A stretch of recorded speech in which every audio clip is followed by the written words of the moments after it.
Hello everybody and welcome to Eye Opener. This is Dr. Mridula V. Amarnath here. So in today's session, I'll be discussing about ptosis. Now ptosis is a very important topic, both in your clinical practice as well as in your competitive exams. So I'll be discussing about the types of ptosis, congenital acquired ptosis, the various causes of acquired ptosis, the evaluation part of it, and finally the different treatment options. Fine. So what is ptosis? Ptosis is the drooping of the upper eyelid covering more than 2 mm of the superior cornea. So what are the types? You have congenital and you have acquired. In acquired, you have neurogenic, myogenic, aponeurotic and mechanical ptosis. So we will be discussing about each of these conditions now. So let us start with congenital ptosis. Now this is mainly because of a defective development of the levator palpebrae superioris muscle. It's a myogenic type. Okay. Now what are the features that you will notice? There will be an absent upper eyelid crease, one thing. The levator function will be very poor. Okay. There's something known as lid lag that will also be seen here. So what is that? So when the child is made to look in a down gaze position, the ptotic eyelid is higher than normal because of the poor relaxation of the levator muscle. Now these kids will also have a refractory error and is commonly responsible for anisometric amblyopia. Now this condition is usually unilateral. Okay. Now sometimes in severe ptosis, you will also see the chin elevated head posture, and there will also be a forced elevation of the eyebrows because of the contraction of the frontalis muscle, which leads to wrinkling of the forehead. Now look at this picture of congenital ptosis.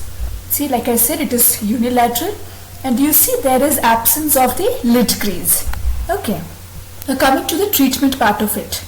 Now in case if there is a mild ptosis and a good levator function, then we plan for a Fasanella servant procedure.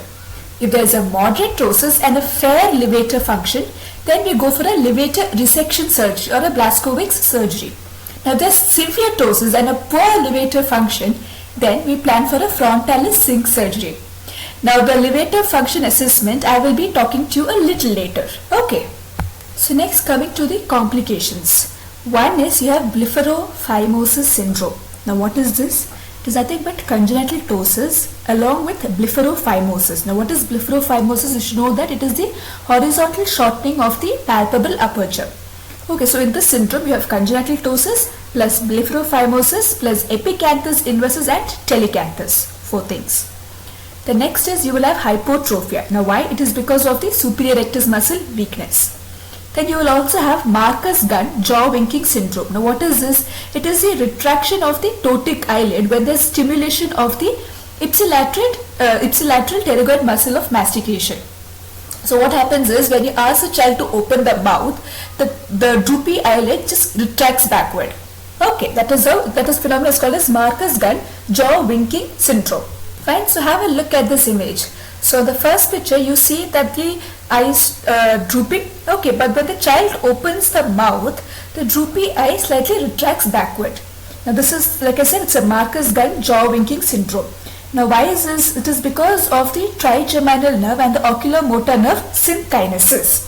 Okay, so with that we complete the congenital ptosis. Next we'll go on to acquired ptosis. So in acquired ptosis, first we'll discuss about neurogenic ptosis.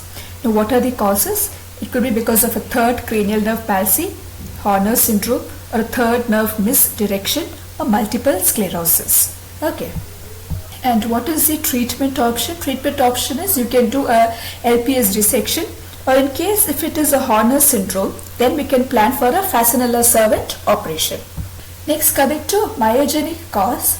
Now here what are the causes? Remember, you have myasthenia gravis, myotonic dystrophy, ocular myopathy, thyrotoxis and Lambert-Eaton syndrome.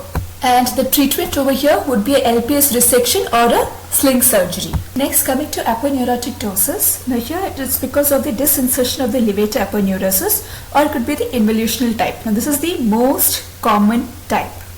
And what is the treatment? Treatment is aponeurotic strengthening procedures. And the last one, which is the mechanical ptosis. Now here it could be because of increased weight on the upper eyelid. It could be either because of tumor, edema, or a chalazion. Other cause could be a cicatricial, as in scarring in cases of trachoma. And what is the treatment? Basically just treat the cause. That will be enough.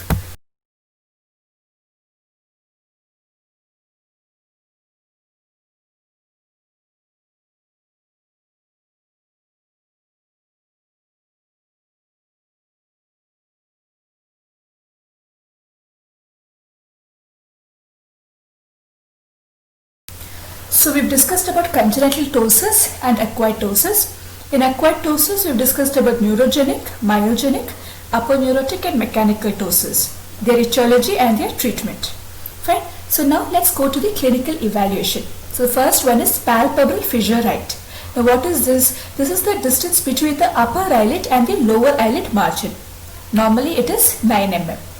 Now in case of mild ptosis, then the drooping will be less than 2 mm. That means the visible cornea will be around 7 mm. Okay. In moderate ptosis, the drooping will be around 3 to 4 mm and the visible cornea will be around 6 mm. In case of severe ptosis, the drooping would be more than 4 mm and the amount of visible cornea would be generally less than 5 mm. Okay. Next is the marginal reflex distance, MRD. Now this is the distance between the upper eyelid margin and the corneal right reflection of a pen torch. And what is the normal value? It is between 4 to 4.5 mm. Next is the elevator function. Now this is assessed as the amount of upper lid excursion, that is the movement of the upper eyelid margin from down gaze to up gaze. So normally it is around 15 mm. Now good means if it is greater than 8 mm, fair means if it is 5 to 7 mm, and poor means if it is less than 4 mm. Okay. Next is evaluation of the lid crease. Now in case if the upper eyelid crease is absent, that means it's a case of congenital ptosis. And in case if the crease is very high, a high place crease, that means it's a case of aponeurotic ptosis. Coming to Bell's phenomenon. So what is done here? The patient tries to shut his eyes while the examiner manually holds the eyelid open. So you will notice that there is an upward and the outward rotation of the eyeball. In those patients who have a very poor Bell's phenomenon, remember that there is an absolute contraindication for surgery because in the postoperative period there are increased chances that it can lead to exposure keratopathy. So with that we come to an end of this session. I hope I have made it a little easier for you all. All of you have a wonderful day. Thank you. Bye-bye.